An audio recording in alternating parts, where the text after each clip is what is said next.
hatiku kok beberapa hari ini agak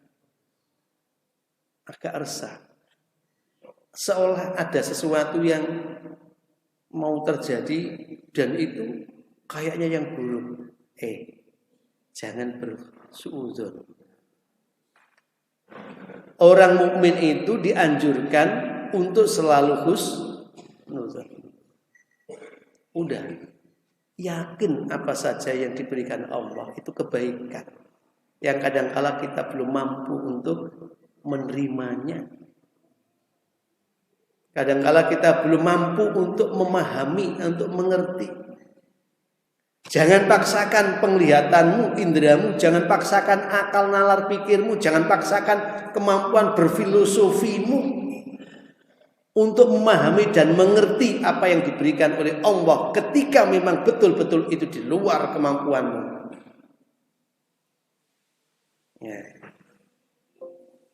Awak dewi kan sering terjebak oleh satu kasunyatan tetapi tidak mampu untuk menjadikan kasunyatan itu sebagai bagian daripada Rahman Rahimnya Allah. Kembalikan ala bidzikrillah tatmainnul qulub. Ya. Jadi kalau orang itu hatinya resah, itu zikirnya kepada Allah perlu diperkuat. Karena zikir kepada Allah itu menenteramkan hati. Kalau orang itu resah, maka cari perbuatan yang buruk-buruk pada dirinya untuk diistighfarkan, untuk diminta ampun. Astagfirullah, ya Allah, saya mohon ampun. Bayangkan, ingat semua keburukan yang kau lalui, yang kau jalani, yang telah terjadi. Ya. Boleh jadi keresahan itu memang dicipta oleh Allah untuk mengujimu supaya kamu juga bisa untuk memperbaiki diri. Ya. Dan yang paling besar keresahan hati adalah Rasulullah Muhammad SAW. Kenapa? Yang dipikir ummati sampai dalam kisahnya itu beliau mau wafat. Itu yang terucap adalah ummati as-sholah ummati an-nisa. Umatnya yang bikin apa istilahnya itu gelisah, was-was, khawatir. Umatnya sholatnya bagaimana? Umatnya yang wanita itu bagaimana? Apakah lakinya atau suaminya bisa menata, bisa memimpin, bisa mengarahkan, atau mereka tidak bisa dipimpin, tidak bisa diarahkan oleh suami. Kenapa? Kehidupan akan menuju pada kesetaraan, tidak hanya kesetaraan fungsi sosial, bahkan kesetaraan fungsi-fungsi biologis pun boleh jadi. Laki-laki karena merasa tidak bisa hamil, akhirnya pinjam rahim dicangkok, misalkan. Ya, teknologi mengajak manusia melakukan tindakan-tindakan di luar batas yang semestinya. Boleh jadi umatku. Ayo kita Wallahu ahad, Allahu samad. Yuk kita coba. Kita bimbing, kita tuntun hati kita. Kita tuntun nalar kita untuk bersandar hanya kepada Allah Subhanahu wa taala. Pokoknya sing elek-elek diling-iling untuk dibenahi, untuk diperbaiki. Dimintakan ampun kepada Allah Subhanahu wa taala. Mohon ampun kepada Allah. Loh kok itu dua hal sudah dilakukan tapi kok masih resah? Ya minta kepada Allah, ya muqallibal qulub, sabit qalbi ala dinik. Ya. Minta diganti, ya Allah, hatiku ini sudah kuajari, sudah kulatih untuk menyadari yang dosa-dosa, kemudian sudah kumintakan ampun kepada Engkau. Aku sudah beristighfar. aku sudah banyak mengingat dengan engkau, tapi juga belum mampu membuang keresahan ini. Karena itu ya gantilah hati kami dengan yang lebih baik. Beri kami qalban khasyian, hati yang lebih khusyuk, yang innama yakhshawan ibadatil ulama, yang khusyuk itu adalah siap untuk menerima pengetahuan-pengetahuan baru, ya, sehingga bisa untuk lebih menghayati bahwa apa yang terjadi ini dalam kuasa irodah, apa yang terjadi itu dalam takdir ketentuan. Ya memang akhir-akhir ini dengan situasi pandemik ini kan luar biasa. Kejadian-kejadian seolah itu di luar nalar. Masjid kita sebelum pandemik, awal pandemik ya, tahu-tahu ada yang meninggal di dalamnya, masih ingat? Kita melihat ustadz kita yang kelihatannya tidak punya masalah, tapi tahu-tahu kita dengar beritanya inna lillah. Ya memang kematian itu satu, innal mauta la tafirna fa inna mulaqikum. Meski kamu menghindar darinya, dia akan tetap menguntit, mengikuti. Dia akan menjemputmu. Iya. Maka ayat yang kita baca pada pertemuan kemarin itu memang kematian didahulukan oleh Allah sebagai penguji daripada kehidupan. Karena memang manusia pada hakikatnya ketika hubud dunia, hubul khayah, ketika dia cinta dunia, cinta kehidupan, maka dia belum ada kesiapan untuk menerima kematian. Tapi iya memang begitu. Yang kemarin mana Pak Bambang yang nanya? Oh, alhamdulillah, nggak terusin lagi. Nanti tak teruskan, orangnya nggak ada yang nanya ya. Kan saya jawab pada waktu itu ya. Nah, ikut ngaji lagi besok akan saya jawab ini itu. Karena nggak tadi yang nggak dijawab ya. Nah, jadi maka dzikrul maut tuhil hayat. Memang sebenarnya orang yang selalu merasa bahwa ujung langkah hidup dunia ini adalah kematian, itu akan lebih waspada, lebih hati-hati, lebih arif dan bijak, bisa untuk menjaga supaya tidak sampai hatinya itu beku, lalu tidak peka tapi pekok. Ya, tidak peka tapi tidak bisa menemukan kesalahan dirinya, kekeliruan dirinya untuk diperbaiki. Yang salah dan keliru selalu kawannya, temannya, sahabatnya, kerabatnya. Pokoknya ono apik nek dhewe, nek ono elek nek wong liya, nek kancane. Itu hati yang mati.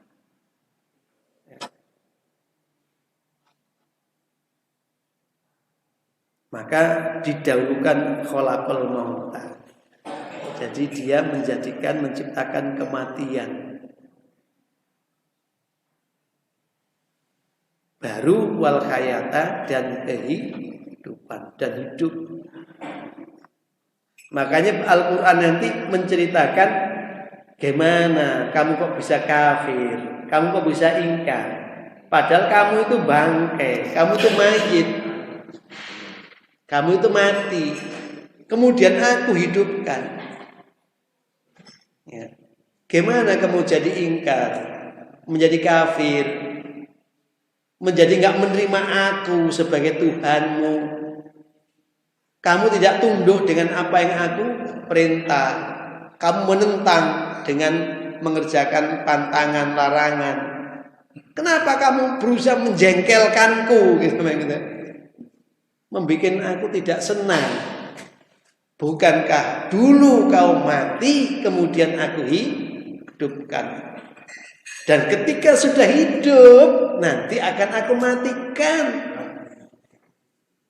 Tapi jangan kau kira berhenti. Ketika kau sudah mati, kamu akan kuhidupkan lagi. Coba. Jadi mati, urip, mari ngono, urip terus mati, mari ngono, mati terus urip maneh. Coba. Kemudian aku berikan kehidupan itu Maka hidup setelah matimu yang pertama ini adalah ujian buat kamu. Ayyukum ahsanu malah tadi. Kenapa? Karena hidup setelah mati yang kedua nanti itu jazaa'an lakum, sebagai periode penerimaan imbalan nilai atas keterujian kalian. Kok dengaran? Biasanya orang banyunya dhisik kok. Ya. Iya kuwi. Biasanya nang ustadz dhisik lagi nang anu. Iya. Ya mulane kok dengaran.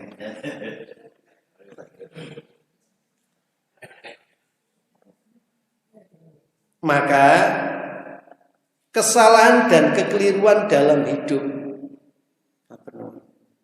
kesalahan dan kekeliruan dalam hidup yang dilakukan oleh kalian di fase pertama ini, ya, pertama, ya kan?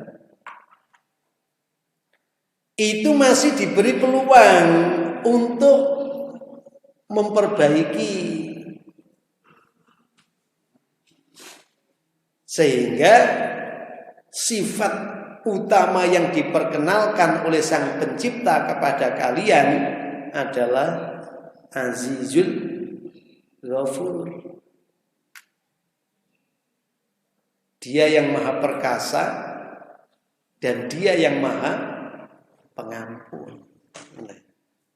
Jadi sampean niku awak dhewe niku arep golek ampunaning Gusti Allah karena menyadari kelemahan kekurangan yang ada dalam hidup kita ini, atau mau mencari bukti keperkasaan Allah, syadidul iqab, sangat di dalam memberikan akibat perbuatan kita yang sering dimaknai siksa. Iku bergantung pilihan kita masing-masing. Tadi jenengan iki apene golek ampunan apa apene golek siksaan, iku pilihan jenengan. Ya. Maka amal yang baik itu menghapus terhadap keburukan. Amal yang baik itu melenyapkan dosa yang lanjut dilakukan. Makanya kan ayatnya itu innal hasanat yudhibnas sayyi'at. Kebaikan itu melenyapkan terhadap keburukan. Jenengan kan sering pakai pepatah, kemarau sepanjang tahun terhapus oleh hujan cuman sehari. Soalnya udane keri. Tapi nek kadang udan, banjir, nah tetap atene kering itu yang ngenteni suwi. Tapi kalau di dalam perilaku yang ditunggu oleh Allah adalah kapan engkau bertaubat kepada Cek, soalnya wis teko. Dirasani teko. Sewu. Bismillahirrahmanirrahim.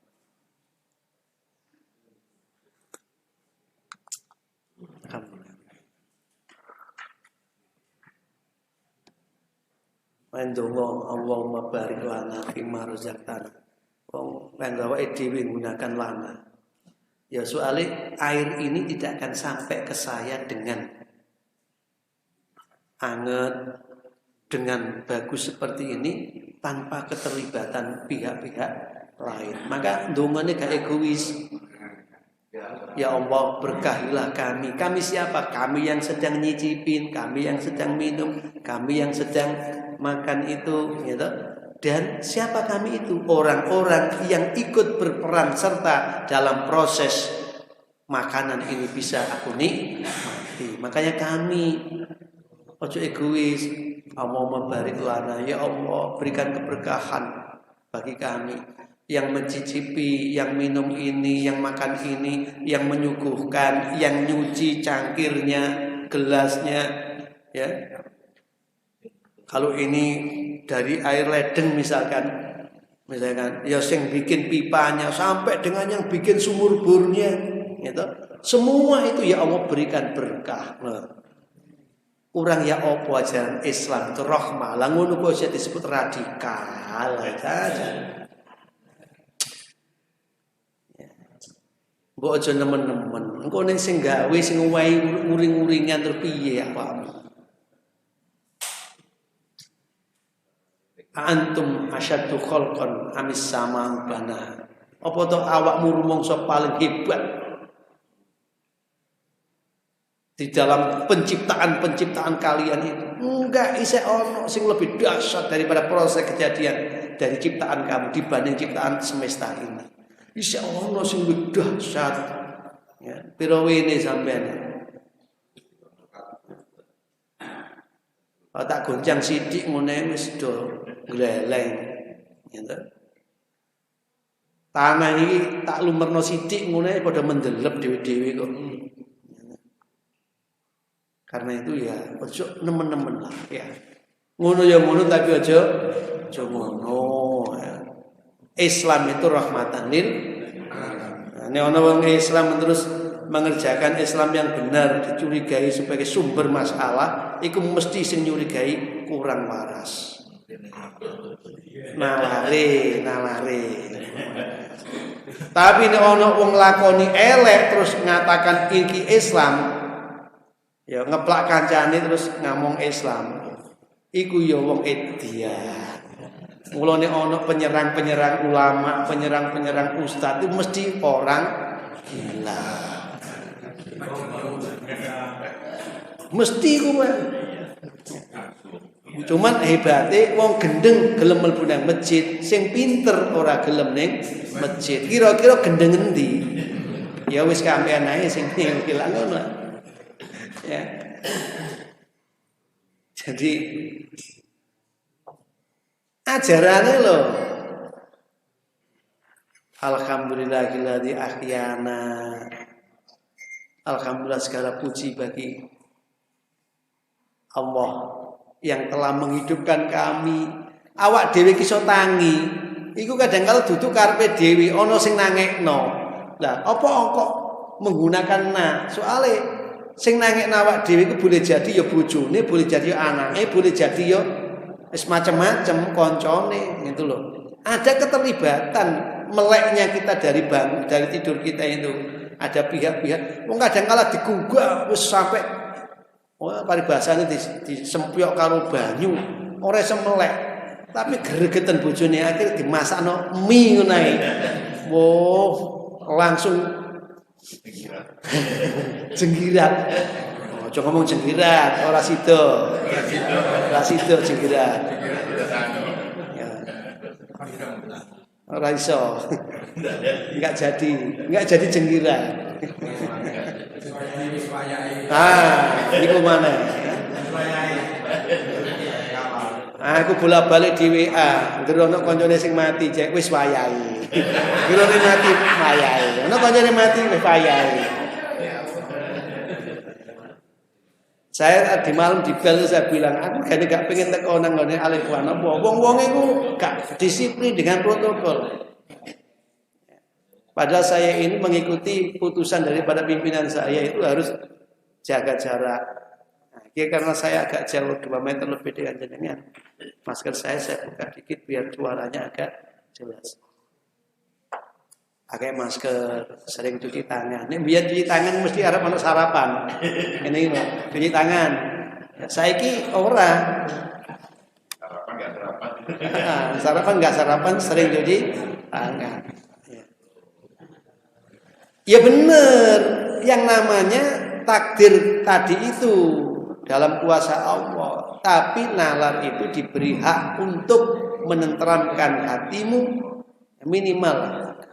Saiki ku wong ngentut men sewu ngentut iku tidak lebih dijauhi daripada wong wahing. Wahing sampean. bersin loh Pak. Orang bersin begitu ada waktu ngale wisan. Mbiyen ngentut ngale, saiki enggak. Loh memang situasinya menyuruh gitu ya. Ya. Nah, kita itu kan ya katanya orang hidup itu harus dinamis. Dinamis itu mengalami perubahan yang berkelanjutan. Katanya sikapnya orang hidup harus progresif, harus lebih maju. Ya, antara sing dipikir kalau sing dilakoni. Ayo dhisik mikiri apa dhisik nglakoni ini? Nah, tergantung sampean tipologi wong apa kan ngono. Ono sing penting mlaku ora usah mikir. Ono sing mikir tok ora usah mlaku. Pak dhewe sing ndi? Monggo. Kan ada kaum pemikir, semikir tok tapi gak tau nglakoni. Ono sing wis beno gak usah dipikir, lakoni ae. Mlaku terus tapi gak ono pikirane. Mbok sing ndi?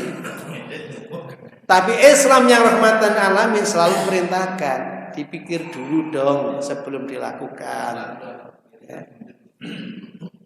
Kira-kira nalarmu itu gaduh, akibatnya elek, cegah. Nalarmu gaduh, akibatnya engko apik, lakoni. Karena itu tugasmu adalah menjalani proses, tidak mikirkan hasilnya. Hasil apa jare Gusti? Allah. Hasil itu apa kata Allah? Tugas kita, kewajiban kita menjalani proses. Ya. Istilahnya ikhtiar atau usaha. Nah, Allah yang Maha Pengampun, yang Maha Perkasa,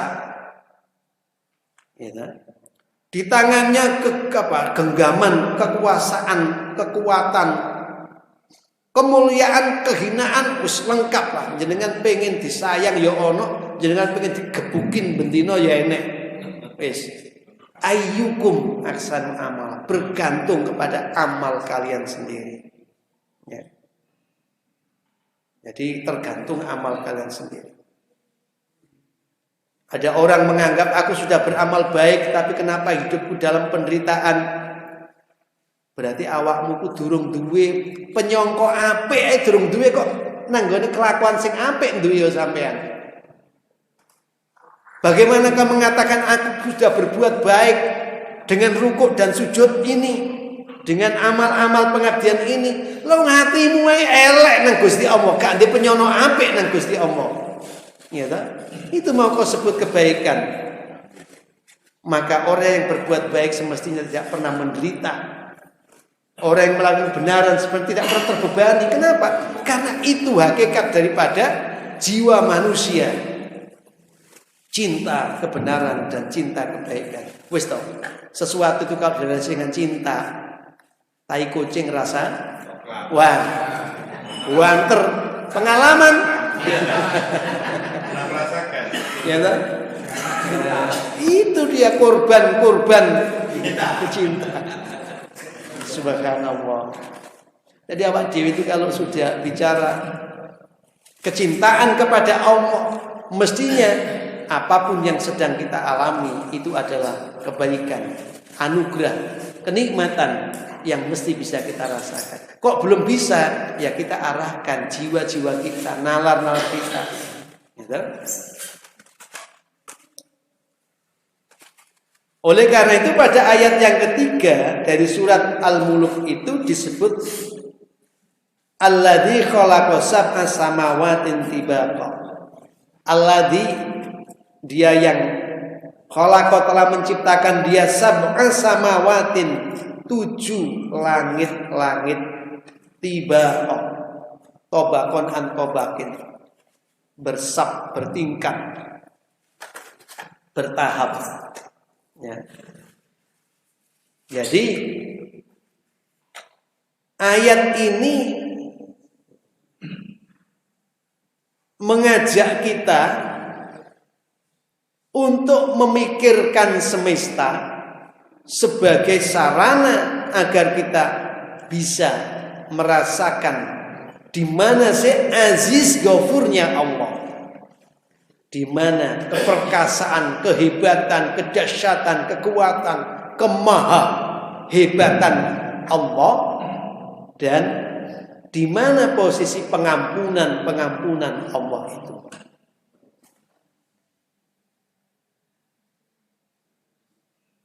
Manusia, kamu kok masih tetap pengkol? Apa pengkol? Dablek. Ketika aku sampaikan kepada kalian bahwa hidup dan mati itu adalah ujian supaya kamu bisa mendapatkan sikap laku yang lebih baik. Perhatikan, ada saudaramu yang tidak kau ketahui sakit tahu-tahu meninggal.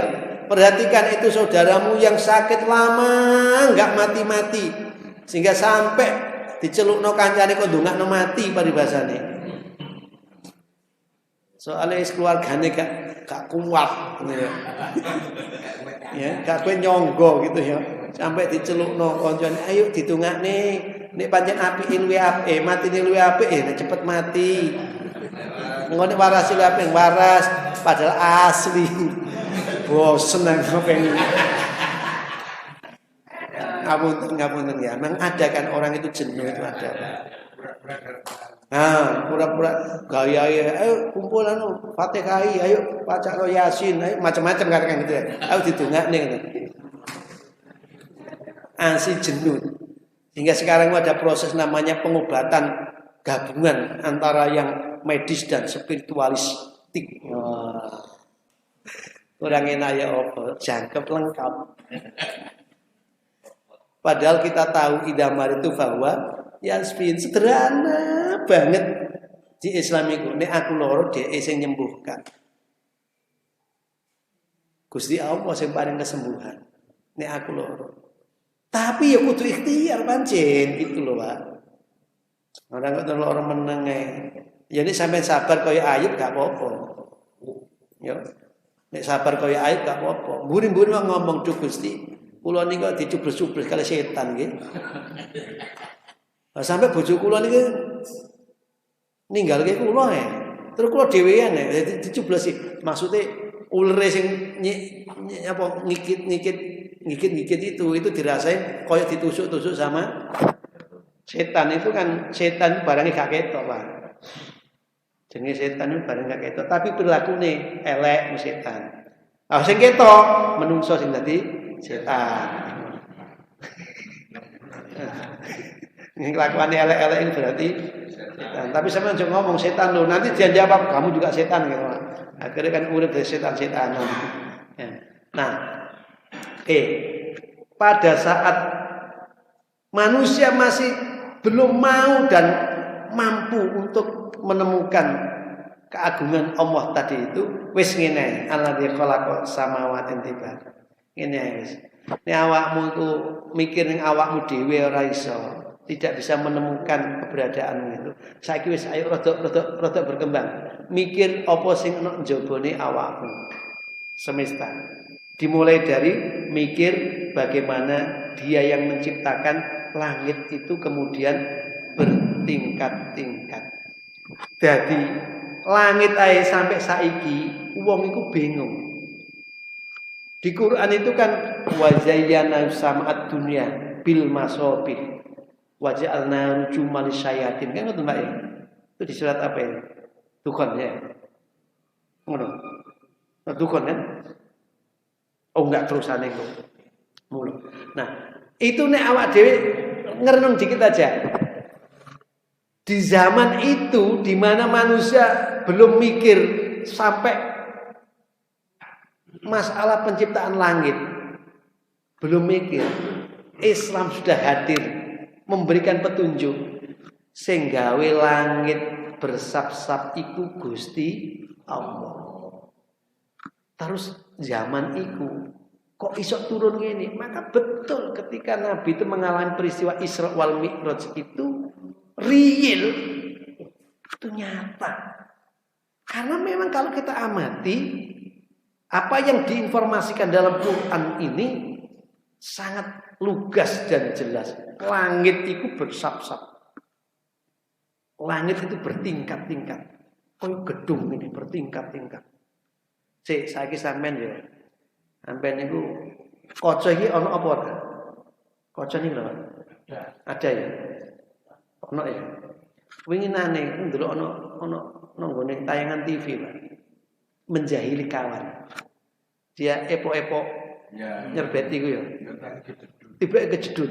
Berarti kacane enek. Sing situ enggak. Terus kacane gak enek. Ternyata ada tidaknya kaca ini sangat ditentukan oleh pandangan mata kita. Nek mripate ketok awas, tajem, ketok ana kacane. Sing gak tajem bolak-balik nabrak kaca. Kok akane kaca tembok ae ta. Nah, maksudnya begini, Pak. Lagi digawe ngene. Ada enggak sampean yang bikin kolam di bawah, kemudian ada kacanya yang tebelnya cuma segini, tapi mbok sampean ngangkat barang di atasnya tidak pecah. Ada enggak itu? Ada toh? Enggak saiki ojo aman. Sampean zaman Pak Leman, Pak Leman enggak teko meneh. Ono ta ya? Ono itu. Artinya apa? Ada enggak kekuatan yang bisa menembus kaca? Ada. Coba jenengan pakai cahaya ini. Tembus kan? Cahaya. Bisa ditembus kaca. Ya. Nah, manusia itu potensialnya itu luar biasa, Pak. Jenengan iso Pak nembus kaca iki, Pak. Iso. Nek aku durung iso, ilmune sakno iso, durung iso. Ono sing ono tembok tebel ditembus kan wong sing wis pinter-pinter nembus itu, Pak. Iya toh? Nah, maksud saya di sini disebut sabda samawat, ada 7 langit-langit yang bersab itu. Bukan sesuatu yang ilusif ini. Karena Nabi sudah melewatinya. Di langit pertama ada berbagai ragam bintang-bintang, naik lagi terus sampai kepada Sidratil Muntaha, ujung daripada ujung ufuk ini. Nah, besok kita lanjutin sab'a samawat ini. Cuman Imam Al-Maraghi menyebut as-sama wa ma fawqa ra'si. Ketika sulit mendefinisikan apa sih sakjane langit, beliau mengatakan, wis pokoke apa sih nek ndukure kepalamu. Ma fawqa ra'si, pokoke ndukur kono kuwi iku langit. Mula kadang kala wong gawe omah iku dibatasi karo langit-langit. Soal apa? Yo iku batas akhir dukur lah. Silakan nanti kita akan sedikit berselancar ke langit ya. Sementara yang penting yang menciptakan langit itu Allah, titik. Dan langit itu bersab. Nah, nanti kita akan lihat sab pertama, sab kedua, sab ketiga sampai dengan sab ke-7. Oke, saya kira gitu. Matur nuwun. Habis ya?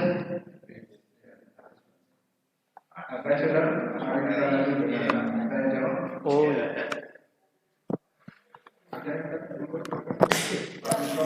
Iya. Moga-moga.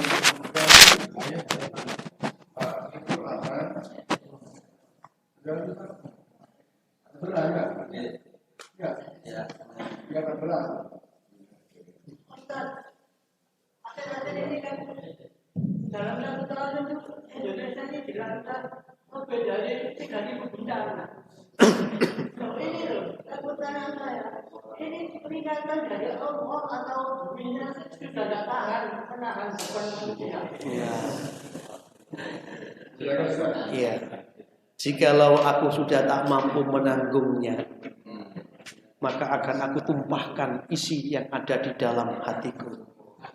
Itu kan biyen zamane Pak Dola sik enom.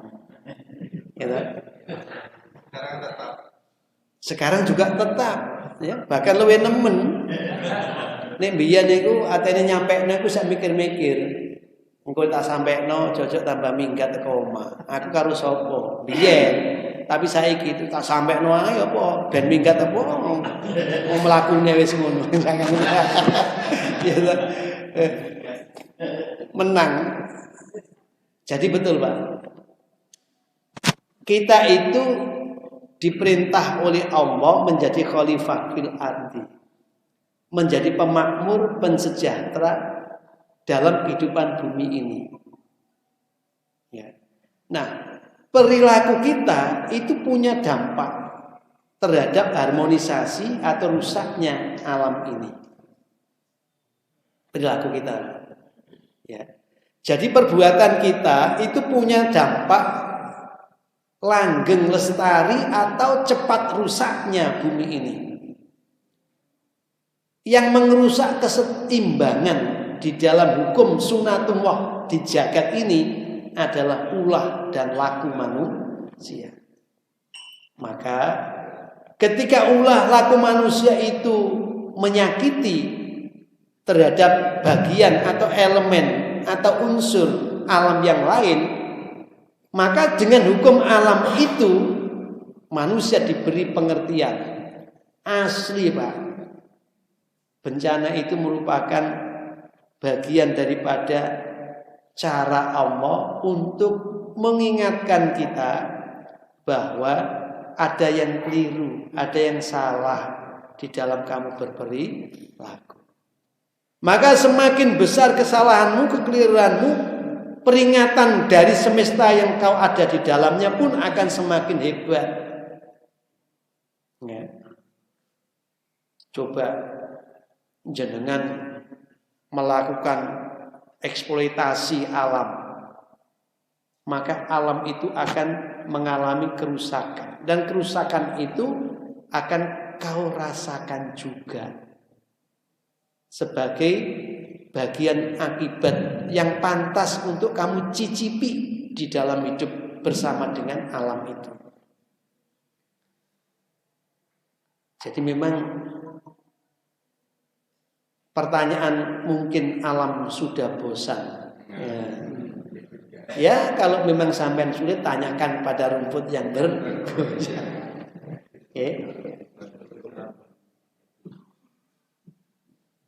Sementara ada tutur kata, tutur kata itu yang baik terangkat ke langit. Tetapi tutur kata yang buruk itu beredar dan berputar dalam jagat ini. Mula jenengan kalau ngutuk orang, itu kalimat itu tidak tersimpan terangkat sana, tapi terus berputar-putar, dan itu menjadi pemicu ya, dan pemacu hubungan yang tidak harmonis di semesta ini. Karena itu terjadi antar manusia, juga harmonisasi hidup manusia itu tidak. Sampai nggak rumongso Pak, sampai nungkini ngerasani sak entek mengenai Pak Presiden jenengan misalkan, entek ngamek kurang golek, sampai rasani elek sampai ngatakan dugel binatang sing nang jero telek iku jenenge dugel. Iku kadang kala isih luwih apik timbangane pimpinane sampean. Nok kene gak ngerti, pimpinane sampean gak weruh. Kalimat elek sampean iku lho muter terus. Tangkap sama setan, masukkan lagi ke jenengan, terus begitu dijalkan. Maka perilaku di antara kalian saling tidak harmoni. Ya, ditumbuhkan perbedaan sumber perpecahan. Ditumbuhkan keragaman sebagai pemicu kebencian dan permusuhan. Coba, siapa alladzi yuwaswisu fi sudurin? Maka kelihatan tutur kata itu kan tidak berpengaruh langsung kepada, tapi kan ada penelitian, non sewu, ada penelitian kan di mana itu yang mengenai air yang dipuji ya Jepang itu ya, air yang dipuji ya Allah, karena nggak mengenal Tuhan di sana, air kau sungguh indah, wajahku ada di situ ya. Karena jernih, wajahku ada di situ, indah juga ya. Ketika disanjung, partikel-partikelnya lebih solid untuk berfungsi. Kemudian diminum dengan bacaan Bismillah. Allah. Maka partikel-partikel yang solid meresap ke dalam tubuh menjadi energi positif. Akhirnya dia tidak cepat rusak. Kenapa? Karena dia bisa muji. Lah puncak pujian itu alhamdulillah. Coba jenengan lihat orang-orang yang dulu ya, dulu ketika saya masih kecil. Kalau mau panen, itu dia disudut. Karena dia itu kan apa yang sering ngarani ya, sing ngopeni padi-padi kita jadi subur. Yang sering ngapunten nggih niki parine sampun tuwe nek kula mbaraken ken ambruk nggih. Niki kan panjenengan niku maringi apik ngeten niki kan ben saged dinikmati kali kula anak putu kula. Nyuwun berkah nggih kula. Oh, dirit kula ani-ani gitu ya. Loh. Terlepas jenengan mengatakan itu syirik karena dia mengatakan yang aslinya, tetapi dari sisi ketaatan dia memperlakukan alamnya ada etika.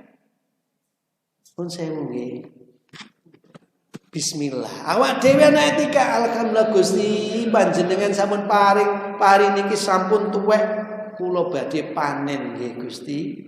Tapi dijawab karo Gusti Allah iku aja lali faktu hakawiyah makasudi jak wong kere-kere iku melok panen. Aja mau panen dhewe. Aja dume awakmu dadi tuan takur, tuan tanah. Di mana-mana ada wis saiki pakai mesin. Wah, mesin semua. Keberkahanmu di mana? Hidup itu bukan hanya untuk dirimu, tapi untuk semua yang hidup berdampingan dengan kamu. Ya tak? Demikian, Pak. Kalau kita seperti itu bukan masalah ada kesyirikan atau tidak, tetapi harmoni hubungan dengan semestanya ini loh yang saya maksud. Makanya kita selalu diajari ya. Keseimbangan. Masya Allah. Di desa saya tahun 80 ya 84 itu banyak yang nyari ular. Ular itu diseset kemudian kulitnya dijual. Dapat 6 bulan. Jenenge ular alam itu kan otomatis berkurang banyak. Oh, tikus datang, Pak. Nah, tikus bawa kawan namanya ulat. Maka begitu tikus itu makan jagung, setiap yang lubang dari tikus itu ulatnya pun di situ. Dari mana asalnya ini? Kok tahu-tahu apa ya langsung mana brek sak munakai. Nah, artinya apa? Betul tadi Pak. Karena ulah manusia, harmoni di semesta ini terjadi. Kerusakan di daratan dan di lautan terjadi karena ulah tingkah manusia, dan itu kemudian dijawab oleh semesta rusak tadi itu. Lalu dia memberitahukan, aku wis gak iso ngayomi awakmu yo, sorry. Wis aku pas pasrah aku. Akhirnya nang Gusti ini, duh Gusti kula niki pun dimek-mek diwapakaken kali menungso niki pun jenengan anu mawon Gusti. Makanya diperintahkan itu, idza zulzilatil ardu zilzalaha wa akhrajatil ardu athqalaha. Iku aja ngenteni besok. Wong kalimat idza kok nalikane. Nalikane ya saat kejadian.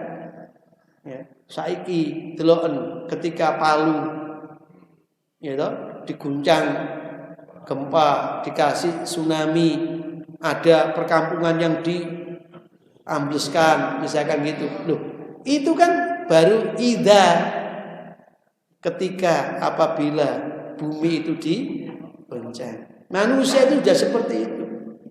Wes.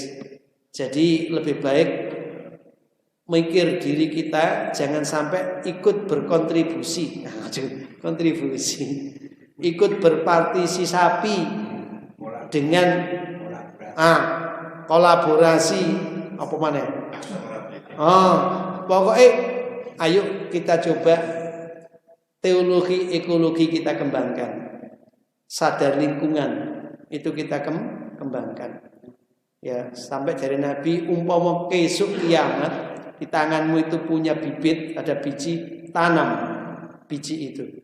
Gerakan untuk cinta keharmonisan semesta, ya. Bukan berarti kemudian wedi lainnya, bukan ya. Intinya apa? yang bisa kita gunakan untuk menjaga supaya percepatan kerusakan tidak terjadi. Wis iso-isone ngono Pak Dul lagi. Gak iso nandur soalnya gak tau nyekel bibit ya omongane sing apik. Muji subhana ma khalaqta hadza batila. Ono kucing kerah terus sampean melok kerah. Ojo kucing kerah ya dilerai. Nek gak iso nglerai soalnya banter mlayu kucinge wis ndonga. Duh Gusti kucing niki jangan slametaken. Mon wae ya. Dan lain sebagainya. Monggo. Saya tidak mengerti beberapa menit bisa masih ada dua pertanyaan. Kenapa Pak Bani dari sana? Monggo. Kembali ke Haji Julgofur. Tadi Bapak memberikan contoh seorang ibu yang rasanya nggak enak tadi. Perkasa dalam mengambil saat itu artinya itu diperkasa lalu dia menjadi ampunan.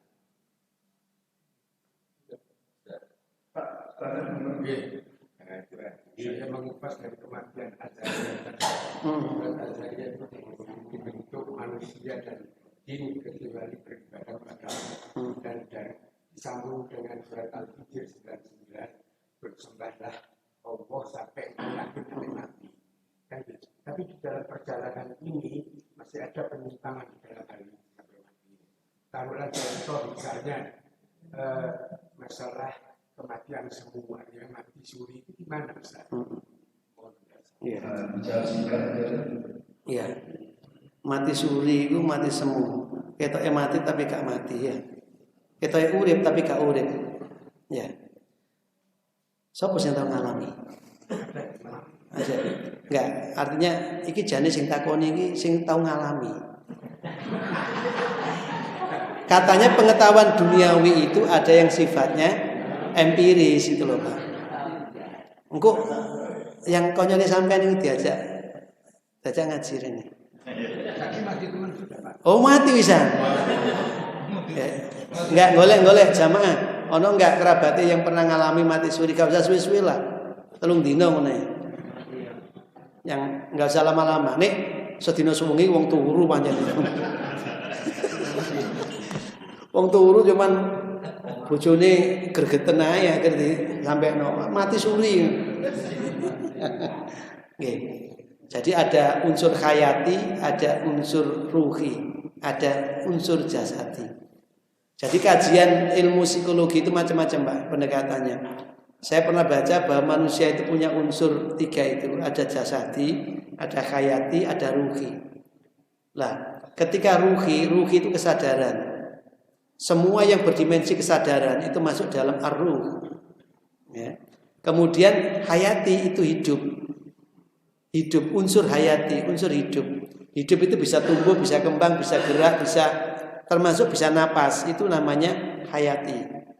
Nah, orang yang mati suri itu orang ruhnya keluar, 2 dimensinya tidak. Dia tetap mendapatkan unsur hayatinya, unsur hidupnya, tapi dia kehilangan unsur ruhinya. Maka kemudian menjadi perdebatan mengenai apakah mati itu khurujul ruh anil jasadi atau mati itu khurujul hayati anil jasadi. Nah, makanya kemudian di sini menggunakan al-hayah wal mauta. Sementara ada juga ar-ruh, gitu Pak. Nah, nanti kajian lebih dalam buka dalam kitab Ar-Ruh karangan Ibnu Qayyim, kitab Ar-Ruh. Atau dalam kitab Bayas Alunaka Anir Ruh. Jadi ada khusus 2 jilid yang agak tebal itu. Dulu ketika di Manpeka itu masih ada, Pak. Kita sering baca mendialogkan itu. Tapi kemudian Mama Uti itu minal ilmi ila qalila. Ketika kita menyadari sedikit yang ilmu diberikan terhadap ruh itu, ya sudah jangan hanyut di dalamnya. Ya. Jadi intinya orang mati suri itu ruhnya keluar, tapi unsur hayatinya masih melekat, sehingga dia masih hidup, tapi tidak punya kesadaran. Nah, wong gendeng itu piye? Wong gendeng itu sek baina umay. Orang gila itu antara sadar dan tidak. Kenapa? Karena orang yang gila itu sebenarnya mengalami kondisi kejiwaan yang berbeda dari umumnya. Umumnya saiki wong padha budal nang sawah, sampean kok tetep ning omah turu-turuan, mongko sampean jangan gendeng oleh masyarakat itu. Dan seterusnya. Sedangkan yang pertanyaan Bapak tadi itu apa tadi sama-sama saya? Jadi ketika tadi yang perasaan ya. Jadi orang yang tidak mendapat pengampunan itu biasanya kegelisahannya itu terus, Pak. Ya. Gelisahnya terus.